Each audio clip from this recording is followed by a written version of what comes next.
Começa agora pela rede Novo Tempo de Televisão mais um programa Evidências, na busca de fatos que comprovem a veracidade histórica da Bíblia Sagrada. O final do século XX e o início do século XXI foi marcado por acontecimentos tão extraordinários que muitos historiadores disseram que, em cerca de poucas décadas, a humanidade se transformou mais do que todo o mundo antigo em seus milênios de existência cultural.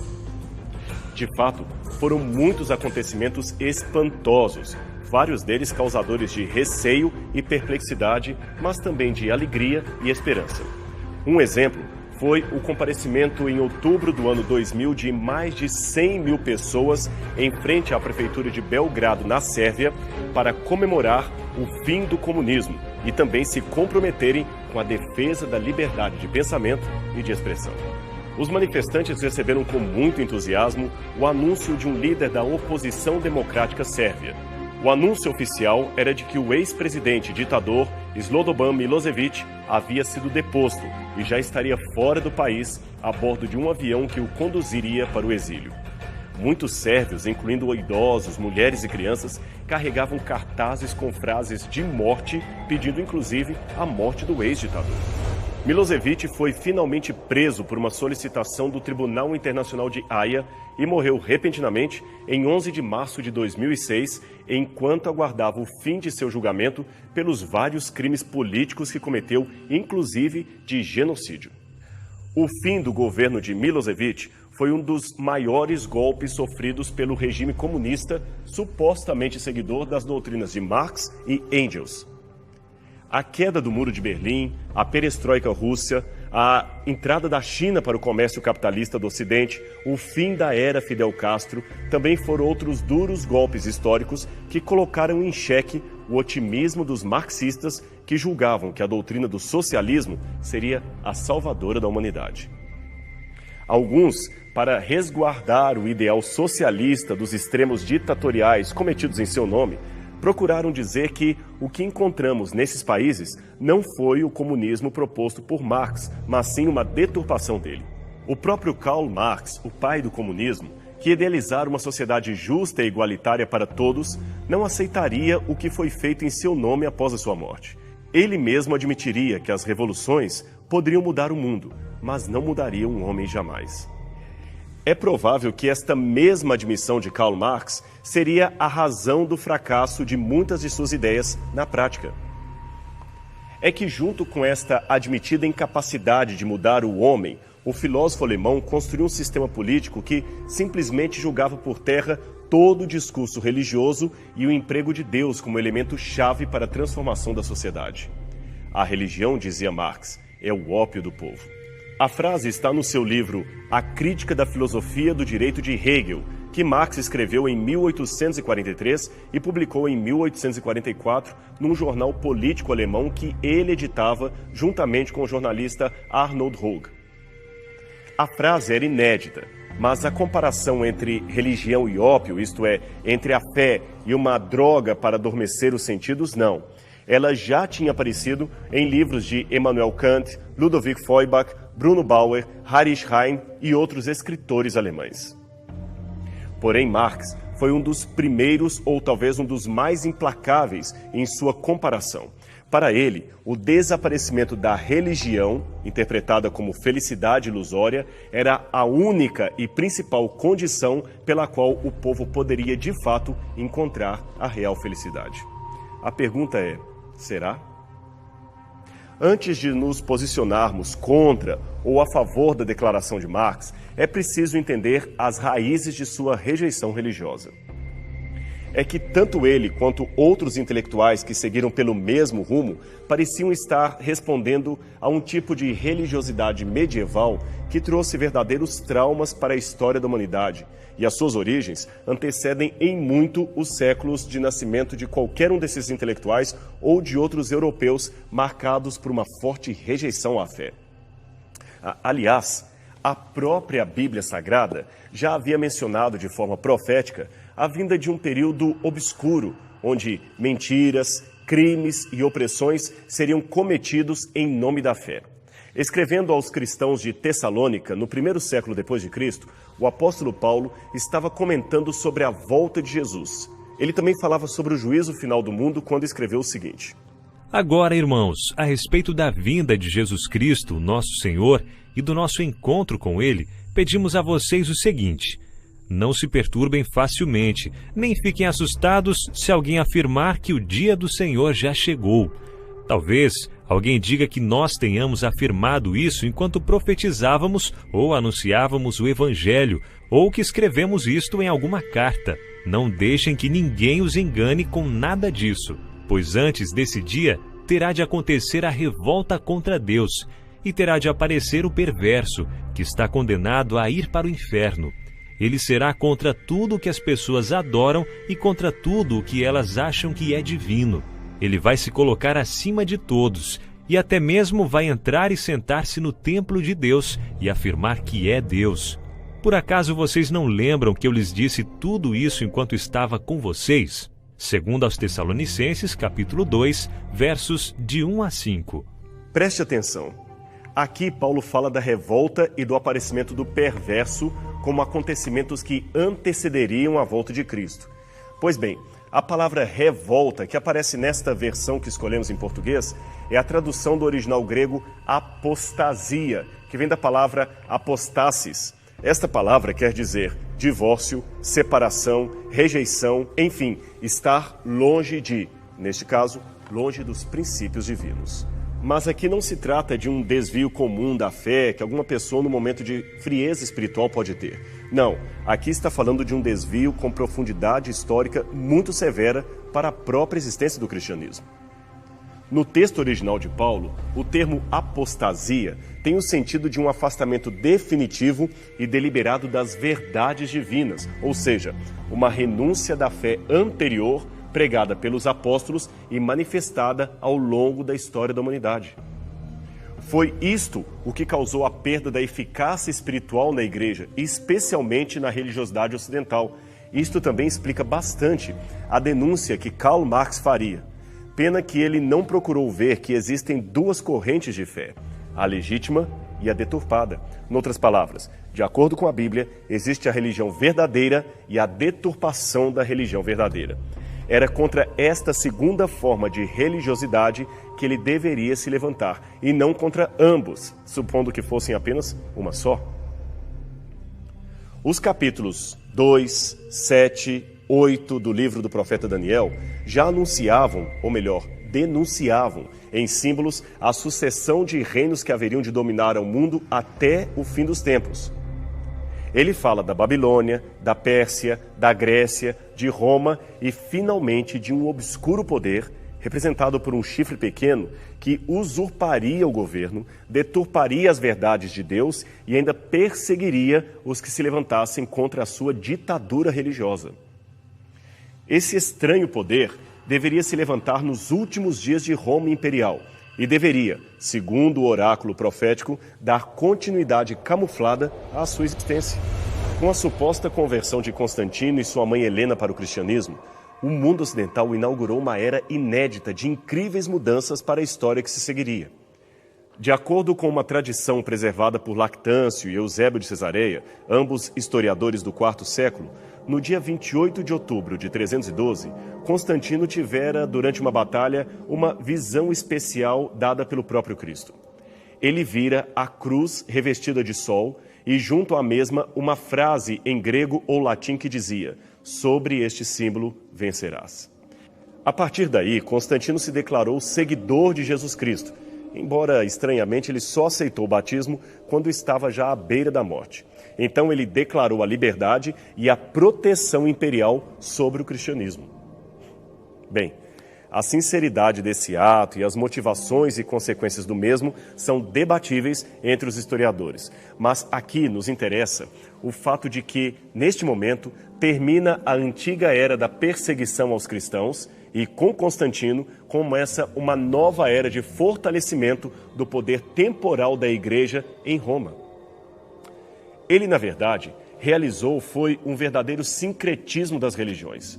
Veja, as medidas imediatas que ele tomou para pretensamente favorecer o cristianismo foram as seguintes: proibição aos judeus, sob pena de morte, de apedrejar seus patrícios que convertessem ao cristianismo. proibição aos prefeitos e municípios de obrigarem os cristãos a celebrar sacrifícios ao imperador ou outro deus que não Cristo. Outorga de salários para os clérigos cristãos. Descanso obrigatório no domingo. A administração permaneceu pagã, fez supor para seus correligiosos não cristãos que na verdade se tratava de honrar o sol, dies solis. Abolição das penas estabelecidas contra o celibato daqueles que negavam o casamento para servir à igreja. Jurisdição civil concedida aos bispos cristãos que passaram a ter fé pública, capacidade de se tornar juiz, privilégios diante de um fórum comum. Constituiu igrejas em Antioquia, Nicomédia, etc. Ofereceu túnicas brancas e 20 moedas de ouro para todos os que aceitassem ser batizados em nome de Jesus. Estudos mostram que mais de 15 mil pessoas se batizaram por causa disto. O já mencionado Eusébio de Cesareia conta que depois de entrar vitorioso em Roma, Constantino, supostamente convertido a Cristo, ergueu uma estátua de si mesmo, segurando o sinal do Senhor, isto é, a cruz, em sua mão direita. Os cristãos, neste tempo, já não se incomodavam mais com isto e ficavam até felizes com o sincretismo promovido pelo imperador.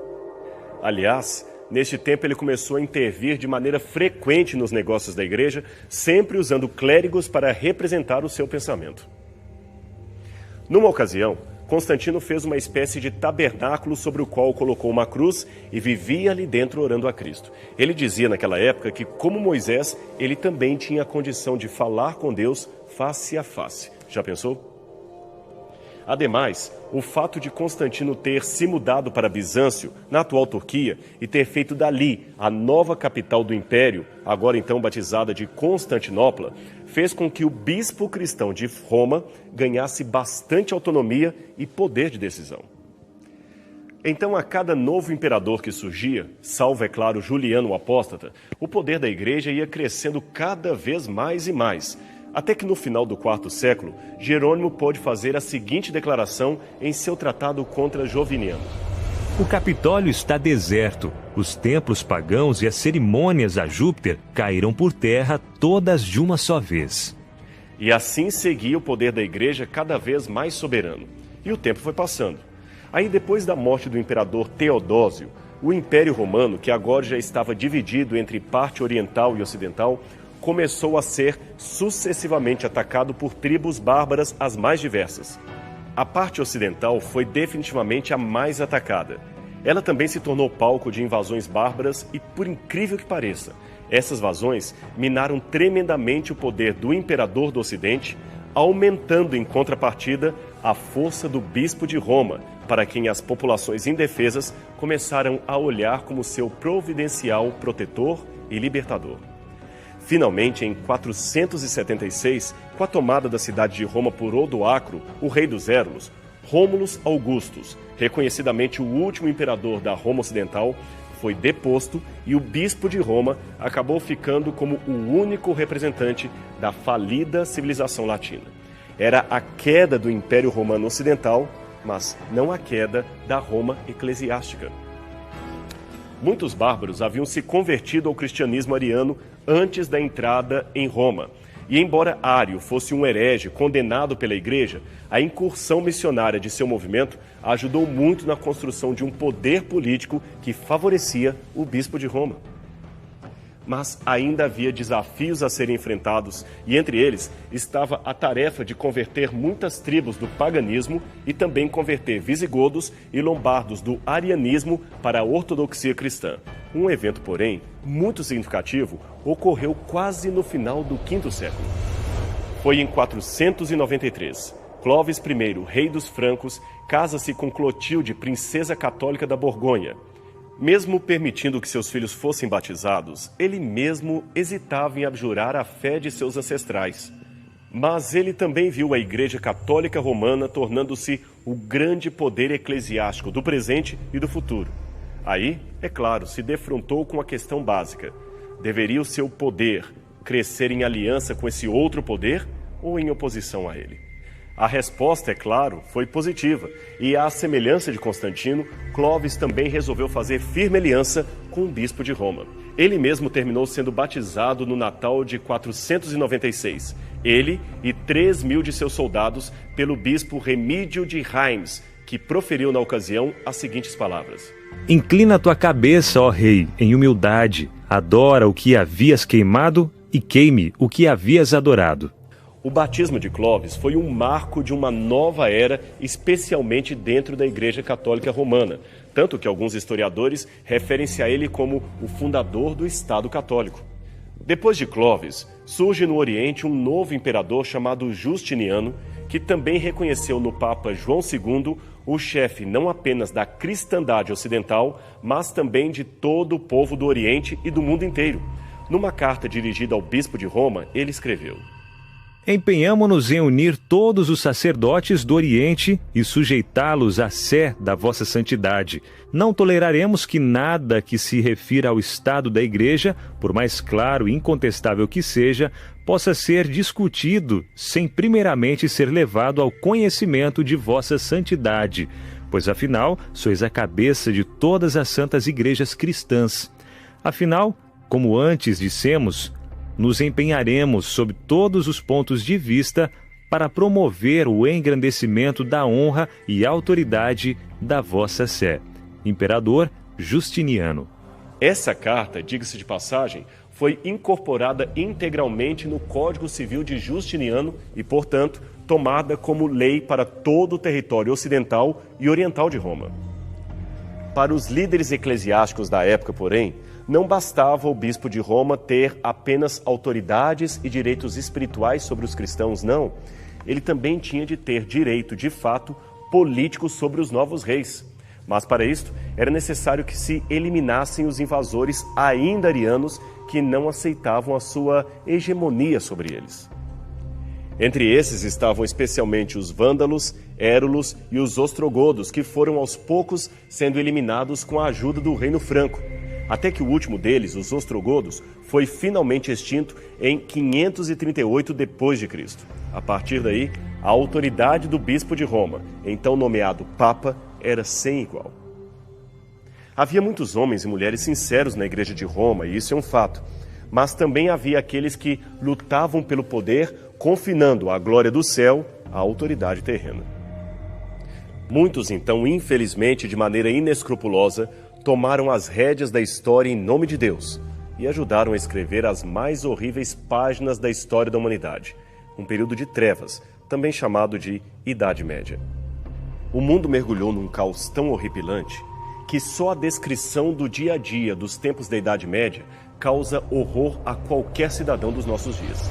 Se estivéssemos andando pelas ruas de Roma ou qualquer outra cidade ocidental do século IX, por exemplo, nos depararíamos com um mundo repleto de sinais e sons estranhos. As condições de vida seriam pavorosas e a felicidade seria a última coisa a se contemplar no rosto dos transeuntes.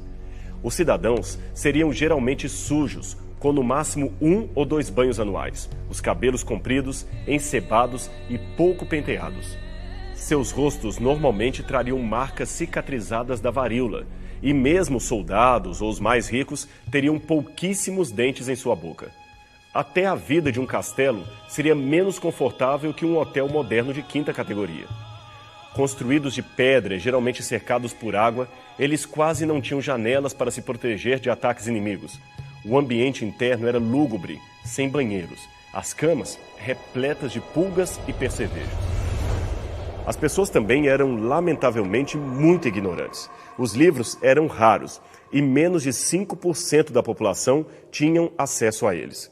Dentro dos feudos, que eles constituíam como um sistema urbano do Ocidente, as pessoas eram completamente analfabetas. Elas não sabiam praticamente nada sobre filosofia, religião, arte ou ciência. A vida fora dos limites do feudo era uma completa obscuridade, e o assunto do dia a dia não ia muito além do que aquilo que tratava das condições locais ou dos mitos que eram ensinados em nome de Deus. Talvez por essa mescla de sofrimento e ignorância, as pessoas pareciam muito mais velhas do que seriam na realidade. Veja, se você encontrasse uma moça de 17 anos, por exemplo, ia se espantar com a sua aparência de 50 anos ou mais. Afinal, a essa altura, ela já estaria casada ou viúva há pelo menos uns 5 anos e teria, no mínimo, outros 5 filhos, um para cada ano de casado. Isto é, levando-se em conta que ela tivesse sorte em não perder alguns dos seus bebês no nascimento, porque, afinal de contas, o trabalho de parto fazia com que muitas crianças morressem ou provocava talvez o falecimento da própria mãe devido a complicações que hoje não representariam problema algum para uma moça que estivesse grávida. E essa mesma adolescente, na verdade uma jovem senhora, mãe de família, teria de trabalhar arduamente numa terra dura, porque ela não teria nenhuma técnica de agricultura. Daquela terra, ela deveria recolher o seu próprio alimento e tirar a maior parte do que colheu para alimentar os nobres. Muitos viviam literalmente de comer gramas, terra e vermes para matar a sua fome e de seus filhos, o que não faz muito sentido, levando-se em conta que a floresta estava repleta de animais de pequeno e médio porte que poderiam ser abatidos e cozidos. Mas a caça era proibida para os plebeus e, por isto, nenhum deles poderia sequer matar um pássaro para com ele alimentar a sua família. Dá para você imaginar que a subnutrição era algo muito constante. Aliás, as pessoas naquele tempo sofriam comumente de raquitismo e anemia, e não raro o pão que faziam mofava muito rápido por causa das péssimas condições de armazenamento. Mas o fato do pão estar mofado não impediu seu consumo. E como as pessoas comiam pão mofado, o mofo do centeio trazia uma doença chamada fogo sagrado. Muitos eram acometidos por ela. Essa doença fazia com que os camponeses tivessem inflamações por todo o corpo, além de fortes dores de barriga e constantes vômitos de sangue e bilis, além, é claro, de exalarem um terrível mau cheiro e espumarem como se fossem cães raivosos. Com esse quadro em mente, não nos espanta saber que uma pessoa comum da população mais pobre teria muita sorte se chegasse aos 35 anos de vida, e a maior parte deles morria antes mesmo de se tornar um adolescente. Assim, não é de se espantar que os níveis mais baixos da população fossem realmente tão pobres e tão sofridos. A Europa da Idade Média era um deserto vasto, quase intocado. Não havia grandes cidades, escolas, mercados. A população inteira da França era inferior a 6 milhões de habitantes, e a Inglaterra inteirinha, estamos falando de toda a ilha, não teria nem 900 mil moradores. Tudo em redor era escuro, com florestas impenetráveis entrecortando pequenos povoados e vilas de camponeses seriamente condenados à morte ou uma vida de miséria. E como sempre, aonde há miséria, há ditadores que tiram proveito da situação. Enquanto o povo morria às mínguas, o clero e os senhores e senhoras da nobreza se divertiam num imundo paraíso de injustiças e desperdício. Na Europa feudal, os senhores podiam tanto bater em seus servos quanto matá-los impunemente. Era apenas a utilidade econômica de um servo que refreava o pouco da brutalidade dos nobres que não queriam perder muito de seu capital. E como as pessoas se tornavam servas num feudo? Bem, havia alguns motivos, como por exemplo o espólio de guerra, as dívidas, mas o principal deles, e mais cruel ainda, era a fome. Diante da endêmica escassez de comida, muitos camponeses se escravizavam voluntariamente apenas para ter o que comer nas terras do senhor feudal. Imagine que situação. Mas esta era uma barganha cruel. Eles tinham de ficar presos à terra, proibidos de sair dali ou até mesmo de casar sem o consentimento do seu senhor. Em propriedades rurais da França e da Inglaterra, havia ainda uma prática terrível na qual os senhores feudais reivindicavam a ius prima noctis, ou direito à primeira noite. Sabe o que significava isto? Ele teria direito a ter relações sexuais com a noiva do servo na noite em que ele se casou com ela, desde que ambos fossem membros da sua propriedade. Em alguns poucos casos, o servo poderia, para redimir a sua noiva, pagar, sei lá com que dinheiro, ao senhor feudal para que não usasse o seu direito legal de possuí-la na noite de núpcias. Neste mundo de miséria, a esperança do povo vinha, é lógico, da igreja, das promessas de uma vida melhor no céu, com uma mansão de ouro, um banquete farto e o fim de todo o sofrimento. O problema é que a própria igreja contribuía para aquela situação de miséria, pois a igreja não permitia que o povo tivesse acesso a elementos mínimos da formação digna humana, como, por exemplo, a cultura e o conhecimento. Para eles, a ignorância e o analfabetismo eram apenas um instrumento para intensificar a fé do povo, mas não a fé num Deus verdadeiro, e sim a fé nos dogmas, na superstição, na tradição da igreja. Milhares morreram ouvindo o nome de Cristo sem jamais contemplarem sequer um exemplar da Bíblia Sagrada ou conhecer o verdadeiro Deus e a sua obra de salvação pela humanidade contidas neste livro. Essa era realmente uma religião de ópio e alienação, bem aos moldes da crítica de Karl Marx, mas não era, relembremos, a verdadeira religião da Bíblia. Contudo, esse quadro vai mudar. Os novos tempos terão um reavivamento da fé que certamente foi proporcionado pela própria providência divina. Esta providência, mais uma vez, se compadeceu do seu povo. E você quer saber como continua essa história? Então não perca a continuação deste assunto no programa Evidências da semana que vem, aqui na TV Novo Tempo. A gente se encontra lá.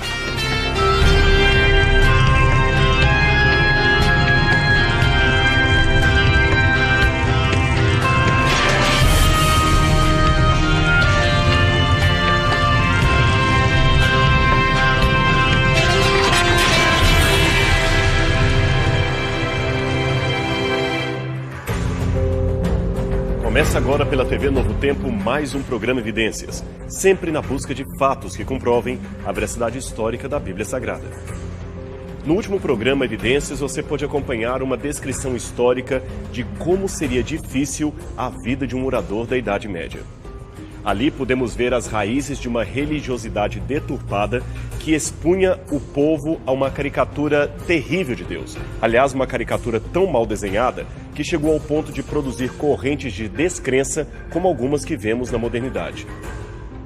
Embora discordemos da máxima de Karl Marx, segundo o qual a religião é o ópio do povo, podemos entender na descrição que antecedera o porquê de tal antagonismo religioso. Na verdade, as palavras de Marx erram não pelo que foi dito, mas pelo que faltou dizer, pois existe uma religiosidade verdadeira, baseada em princípios da palavra de Deus, e outra fictícia, baseada nos parâmetros do egoísmo e dos interesses humanos. Essa sim é um ópio alienador do povo e que precisa ser questionado e racionalmente combatido. Hoje vamos continuar a nossa trajetória percebendo os elementos sociais que mudaram radicalmente a paisagem social da Europa e, com ela, os destinos do mundo inteiro, ou mais especificamente, do lado ocidental do nosso planeta. É parcialmente graças a esses elementos de mudança que temos hoje liberdade de expressão, aliás, liberdade suficiente para ler a Bíblia, discutir assuntos religiosos, assuntos de fé e até gravar um programa como este que você está assistindo.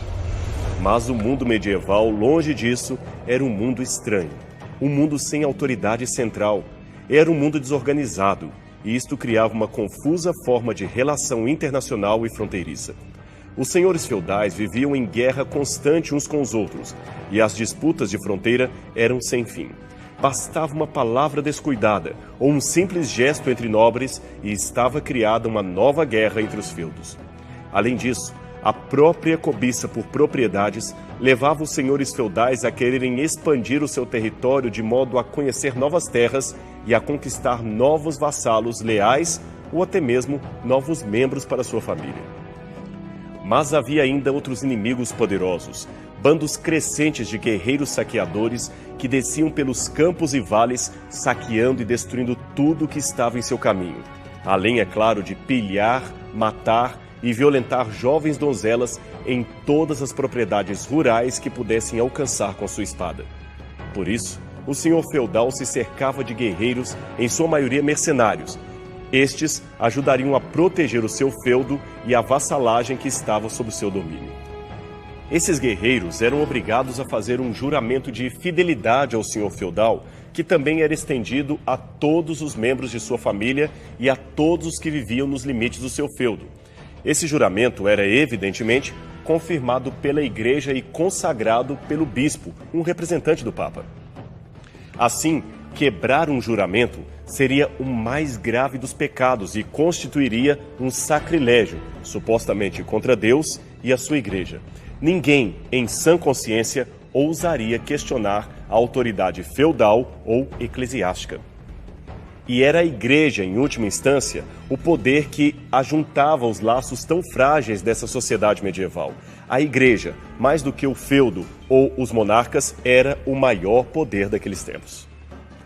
Há um desenho que, embora seja do final do século XVI, portanto, Idade Moderna, ilustra muito bem a mentalidade social da Idade Média, que havia recentemente terminado.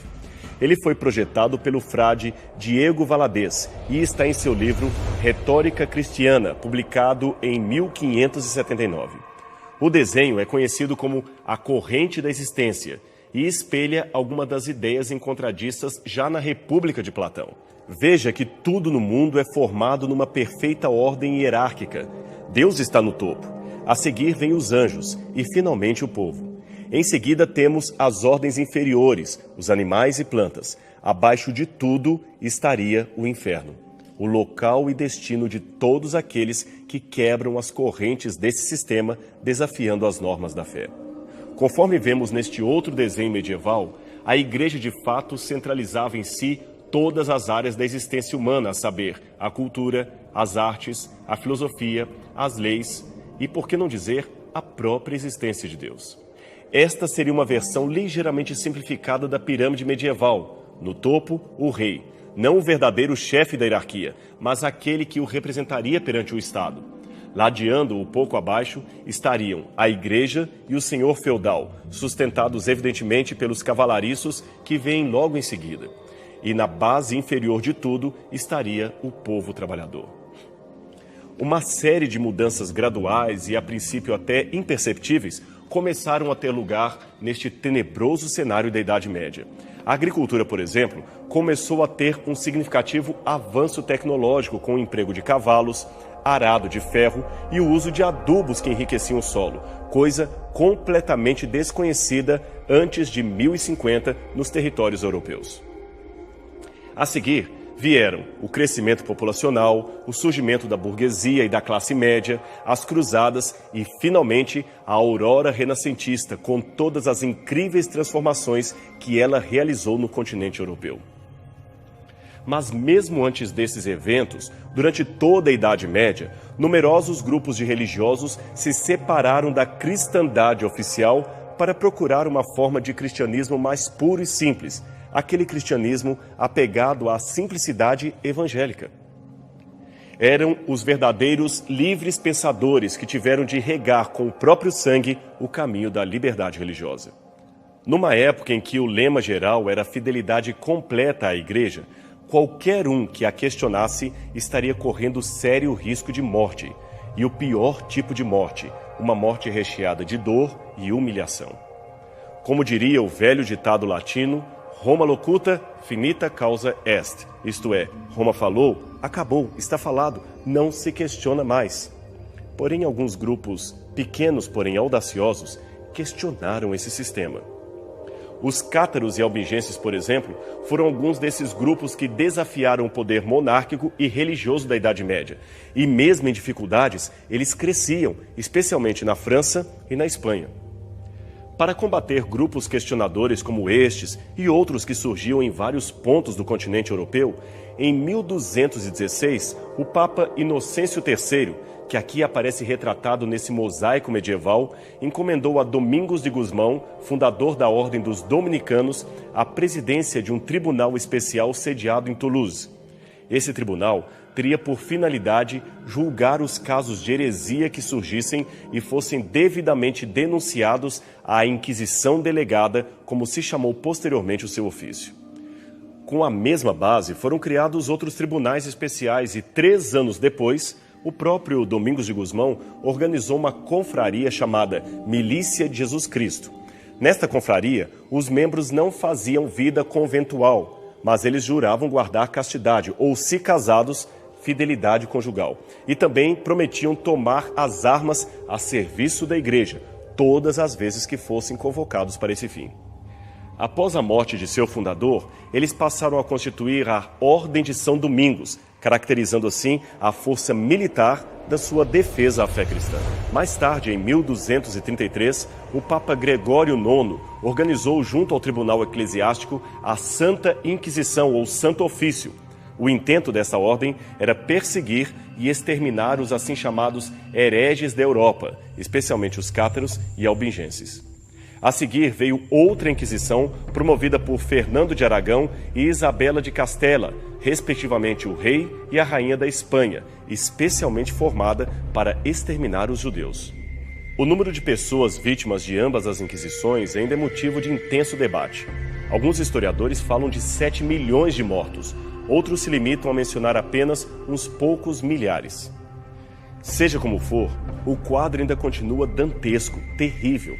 E por ora, vale-nos uma citação de Warren Rutherford, autor do livro Genocídio, Os Judeus na Europa, de 1939 a 1945, que foi publicado nos Estados Unidos em 1973. Ali, o autor diz o seguinte a respeito desse quadro. Assim como os nazistas instituíram uma organizada burocracia de assassinatos encomendados, também o fez Torquemada, o primeiro grande inquisidor, um digno predecessor dos carrascos de Hitler. Só para que você entenda, o Torquemada que ele menciona é Tomás de Torquemada, o inquisidor espanhol mais terrível de todos os tempos. E a sua interessante argumentação sugere que, assim como aconteceu na história recente, onde a destruição oficial da identidade civil dos mortos pelo regime nos faz concluir que o número das vítimas foi muito maior que os dados oficiais preservados. Também na Idade Média, a recuperação de uns poucos milhares de processos não permite supor ou concluir que somente estes e nenhum outro mais haviam sido vitimados pelo sistema contra o qual protestaram. Aliás, esse desenho composto na época da Inquisição Eclesiástica nos mostra os vários tipos de tortura a que eram submetidos os que questionassem as normas dogmáticas da Igreja. O objetivo das imagens era fornecer uma propaganda de advertência a todos os que intentassem desobedecer às regras eclesiásticas. Algumas mostravam cenas do dia a dia onde uma punição mais suportável era infligida ao condenado. Outras, porém, eram mais dramáticas, mostrando cenas realmente dantescas, desestimulando qualquer tipo de rebelião. Mesmo assim, apesar de tantas ameaças de dor e sofrimento, um milagre ou providência divina permitiu que a verdade da Bíblia fosse preservada através de homens e mulheres de valor, que não temiam entregar a vida por amor daquilo que criam ser verdadeiro. Não era a morte pela fogueira o que mais lhes atormentava, mas o receio de perderem a salvação e não poderem jamais contemplar o rosto de Cristo. Isto sim causava uma grande angústia em suas almas. Talvez foi por isto que os descontentes com o sistema religioso medieval continuaram existindo apesar da perseguição e cresciam em número, mesmo condenados a viver clandestinamente. Nos vales alpinos do norte da Itália e do sul da Suíça, prosperaram por vários anos um grupo religioso de características singulares, especiais, que a história designou com o nome de valdenses. Esse nome, segundo alguns, viria de Pedro Valdo, um bem-sucedido comerciante de Lyon que teria abandonado tudo para pregar o evangelho e se ajuntar ao grupo que não aceitava a ditadura eclesiástica. Outros autores, porém, sugerem que valdenses viria mais propriamente do termo francês valois, que significa pessoas do vale. Mas para nós, isto não é tão importante quanto o fato de que estes nobres cidadãos tiveram muitas vezes de arriscar a própria vida para que a Bíblia fosse lida de maneira clara por outras pessoas. Isto era proibido pelos ditames da igreja naquele tempo. Eles lutaram para quê? Para fazer com que a Bíblia e a verdade chegasse às mãos das pessoas mais comuns, atingindo assim o maior número possível de cidadãos. Muitos deles eram evidentemente analfabetos e necessitavam urgentemente de aprender as primeiras letras para, pelo menos, ler a Bíblia Sagrada. E várias vozes se levantaram para mudar esse cenário. Em 1388, na Inglaterra, John Wycliffe, mesmo arriscando a própria vida, escreveu um livro contra os abusos da igreja e organizou um grupo de pregadores itinerantes para pregar o evangelho ao povo comum. Esses pregadores levavam consigo às escondidas preciosas porções da primeira Bíblia traduzida ao inglês. Esta Bíblia foi traduzida sob orientação do próprio Wycliffe a partir da versão encontrada na Vulgata Latina. Poucos anos depois, um outro teólogo chamado João Hus leu os escritos de Wycliffe e acreditou no que ali estava escrito. Hus foi professor de Oxford e reitor da Universidade de Praga, mas a sua pregação arrojada e seus escritos de denúncia o levaram a enfrentar a Inquisição, e ele foi condenado à fogueira em 6 de julho de 1415. Dizem os biógrafos que antes de ser morto, foi oferecida a Hus a chance de se retratar, mas ele se manteve fiel à sua consciência. Então, depois de o torturarem por vários dias, o levaram à fogueira, e ele morreu cantando um antigo hino cristão em grego, cujo título era Kyrie eleison, que quer dizer, Senhor, tem misericórdia.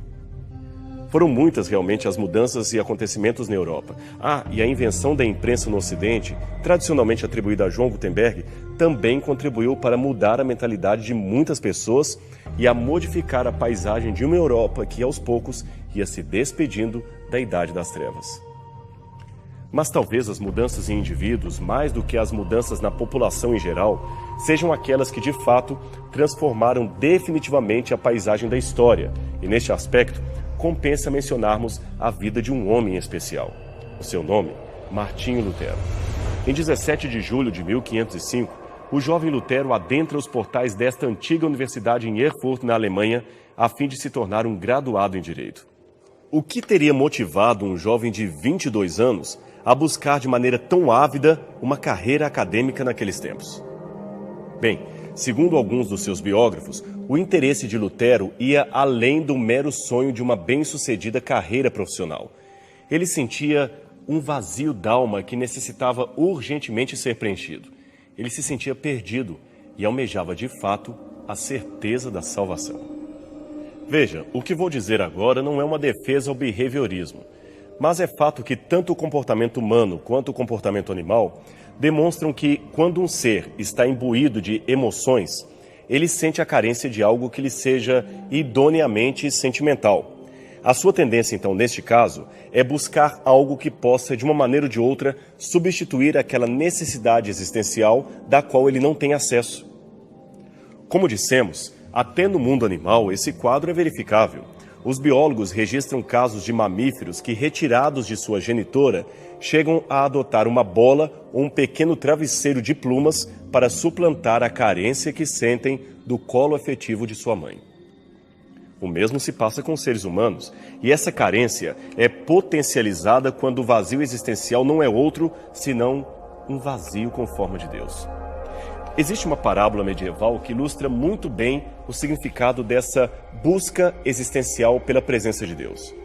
Das diversas lendas produzidas pelos cavaleiros templários, nenhum tema foi mais pródigo do que a busca pelo cálice sagrado, o copo que, segundo a tradição, havia tocado nos lábios do Senhor na noite em que ele fora traído. Segundo essa lenda, um poderoso cavaleiro andante havia saído do seu palácio com o intuito de ir a Jerusalém e buscar o Santo Graal, o cálice sagrado, e com ele obter a vida eterna. Ele então cavalgou para fora do seu palácio em uma linda festa de despedida, deixando para trás os seus súditos e o seu amado castelo. Ele estava em busca da sua aventura. Ele queria encontrar o Santo Graal. Acontece que, a poucos metros do castelo, havia uma floresta. E nesta floresta, um riacho próximo, no qual morava um isolado e velho leproso. Aproveitando a passagem do cavaleiro andante, o leproso corre com dificuldade ao encontro do Lorde e, estendendo uma velha caneca, lhe suplica: Senhor, um pouco d'água por amor ao céu. Ele era um leproso e, como tal, não poderia jamais tocar na água para não contaminar o riacho. Caso o fizesse, seria imediatamente morto. Neste caso, a sua necessidade de água dependia da misericórdia de um transeunte que pudesse interromper o seu percurso, pegar um pouco d'água do rio e oferecer-lhe para matar-lhe a sede. Aquele senhor feudal não era um mau homem, não de jeito nenhum. Ele até poderia ajudar o pobre infeliz. Mas é que ele estava com pressa, não podia perder tempo. A sua missão, lembremos, era encontrar o cálice sagrado. Quem sabe um outro servo do castelo poderia ajudar aquele leproso minutos mais tarde. Mas a história diz que o tempo passou e com ele se esvaíram as forças e a esperança do cavaleiro andante. Ele rodara o mundo, enfrentara guerras e não conseguira encontrar o tão cobiçado cálice sagrado. Perdera quase tudo. A única coisa que lhe sobrara era o seu velho palácio, agora, é claro, abandonado e cheio de mato. Com a dura viagem, os seus cabelos se tornaram brancos, a sua pele enrugou, e ele então decide voltar para sua terra. Imagine a cena. Triste, frustrado, sem motivos para continuar vivendo, o velho cavaleiro andante retorna ao seu palácio. E, para surpresa sua, ele vislumbra a solitária figura do leproso que ainda vivia naquela floresta. Parecia quase um milagre supor como ele poderia sobreviver tantos anos. Ao aproximar-se do velho leproso, o cavaleiro ouve de novo o mesmo clamor de anos antes. Senhor, um pouco d'água por amor ao céu. Agora, sem pressa, afinal não havia mais cálice a ser encontrado, o cavaleiro desce de seu cavalo, toma a velha caneca da mão do leproso e a leva até a água. De repente, um milagre aconteceu. Um brilho muito forte surgiu do nada e o copo já não era mais um copo velho, mas o próprio cálice sagrado. E o leproso não era um leproso, era a figura reluzente do Filho de Deus. E novamente, num piscar de olhos, tudo se desvaneceu. Essa é apenas uma parábola ou uma lenda medieval, eu sei disso. Mas como ela é válida para mostrar algo que muitos de nós precisamos aprender? É o seguinte: como aquele cavaleiro andante, muitas vezes nós buscamos longe o que está perto. Com o jovem Martinho Lutero, aqui retratado com seus 20 ou 30 anos, a tentativa de substituição foi noutra direção. Como um fervoroso católico romano, ele aprendeu numa visão mercantilista de salvação que só alcançaria o paraíso mediante as boas obras que executava. O seu grande dilema nesse sentido era: e se ele morresse? O que aconteceria? Aliás, ele experimentou a morte bem de perto quando, no início de julho de 1505, numa típica tempestade de verão, ao voltar de uma festa com um amigo, viu um raio cair bem perto de si, fulminando de uma só vez a vida de seu companheiro de farras. Aquilo, para Lutero, era um claro sinal de Deus. E como o mosteiro era crido ser o caminho mais curto entre o céu e a terra, ele não pensou duas vezes, abandonou os estudos e resolveu entregar a sua vida ao monastério. Ele entrou para a ordem dos monges agostinianos. Assim foi que, em 1507, Lutero se tornou ordenado ao sacerdócio e, em 1512, já havia concluído seu doutorado em teologia. Agora, o problema é que esses 5 anos entre a ordenação e o término de seu programa doutoral foram para Lutero o período de maior questionamento de toda a sua vida. O seu pensamento tornou-se confuso e o referido quinquênio foi descrito como sendo anos de melancolia e profunda depressão. Lutero estava determinado a realizar boas obras. Ele diz que jejuava 3 vezes por semana, se consumia em vigílias e orações em excesso, e mesmo assim nada disso adiantava. No inverno, ele atirava para longe de si o único cobertor que lhe havia dado no mosteiro, tudo para cumprir as penitências. Houve noites, confessou ele, que quase morri congelado. E como resultado de tudo isso, a sua cabeça inchara, os olhos mal podiam ser fechados à noite, e ele ainda cantava, estudava, recitava salmos e jejuava. Eu era um bom monge, dizia Lutero, e se um monge pudesse alcançar os céus pelas boas obras, este monge seria eu. Mas ao invés de conquistar a paz, Lutero era constantemente assediado pelo fantasma da dúvida. Você já leu sua Bíblia hoje? Já orou bastante? Jejuou o suficiente para enfrentar o diabo? Esta, aliás, é a inquietação de todo legalista, a dúvida constante acerca daquilo que Deus quer e pode realizar em sua vida. Houve noites em que Lutero afirma ter vivido momentos de franco desespero. Naquelas noites intermináveis, escreveu ele, Cristo parecia um severo rei sentado sobre um arco-íris, de cuja presença eu tentava inutilmente escapar. Quando aconselhado a amar a Deus, Lutero dizia: amá-lo? Eu o odeio. Prefiro ouvir o nome de um demônio a ouvir o nome de Cristo. Você ficou chocado? Pois saiba que, em algumas circunstâncias, Deus é menos ofendido pela sinceridade de um pecador do que pela hipocrisia de um santo. No caso específico de Lutero, a sua tormenta resultava do tipo de religiosidade que lhe fora passada. É que ele, treinado pelos grandes mestres da teologia, aprendera que, para ser aceito por Deus, o homem deveria começar tornando-se justo e bom. Até que Lutero se deparou com uma passagem da Bíblia que mudou radicalmente os seus conceitos. Isto foi em 1514, enquanto ele preparava uma aula para as classes do Antigo Testamento. Aí ele, por acaso, leu o Salmo 71, versos 1 e 2, que diz o seguinte: Em ti, Senhor, me refugio, não seja eu envergonhado, livra-me por tua justiça. Mas como? Questionava Lutero. Como a justiça pode me salvar? Naquele tempo, a justiça era um instrumento da condenação divina. Logo, como poderia alguém ser livre por intermédio dela? Aliás, Lutero odiava a expressão justiça divina, pois ele a entendia apenas como sendo a virtude na qual os pecadores são consumidos. Mas agora, ele tinha um novo insight sobre a questão. Em suas pesquisas nesta isolada torre do castelo de Wittenberg, Lutero fez uma descoberta radical a partir do que leu em Romanos, capítulo 1, versos 16 e 17, que diz: Porque não me envergonho do Evangelho, que é o poder de Deus para a salvação de todo aquele que crê. Pois a justiça de Deus se revela no Evangelho de fé em fé, como está escrito: o justo viverá pela fé. Lutero descobriu alegremente o significado redentor da justiça de Deus. Em outras palavras, a justiça é algo que Deus nos oferece e não que Ele cobra de nós. E quando Lutero descobriu isso, ele declarou: as portas do paraíso se abriram para mim. O segredo de tudo era o amor de Deus. Os seus pecados eram apenas um grão de areia na montanha do amor de Deus, uma gota no oceano da graça divina. Deus, concluiu Lutero, não tinha nada a ver com aquelas caricaturas medievais que haviam sido passadas.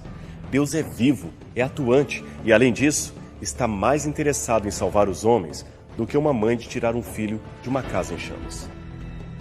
Lutero finalmente teve a sua vida transformada e, em sua transformação, ele modificou a história do cristianismo. Em 31 de outubro de 1517, exatamente nesta porta da capela de Wittenberg, que você agora pode ver em seu vídeo, Lutero fixou as 95 teses sobre a justificação pela fé que contrariavam muitos dos dogmas da igreja, e estas quase custaram-lhe a vida.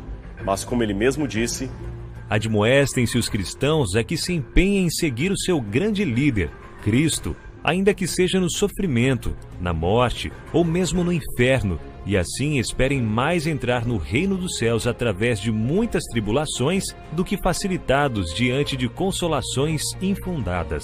Estas palavras estão longe de qualquer coisa que possa ser chamada de alienação mental. Pelo contrário, elas mostram que a verdadeira religião bíblica, longe de qualquer caricatura que façam dela, não é de modo algum um ópio para o povo, especialmente para o povo de Deus. Pelo contrário até, a Bíblia e a religião bíblica é um poderoso elemento de conscientização humana a respeito da sociedade, da filosofia, da história, enfim, a respeito de nós mesmos. Você viu a história?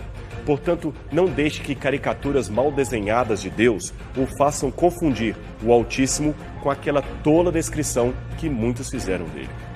E deixe-me dizer uma coisa para você: Deus é real.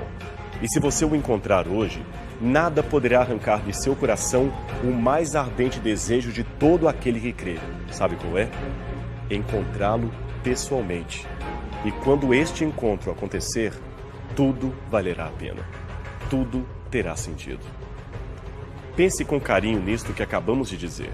O nosso programa agora vai ficando por aqui, mas semana que vem você sabe que temos um novo encontro aqui na TV Novo Tempo, no seu programa Evidências, sempre buscando fatos que comprovem a veracidade histórica da Bíblia Sagrada. Até lá!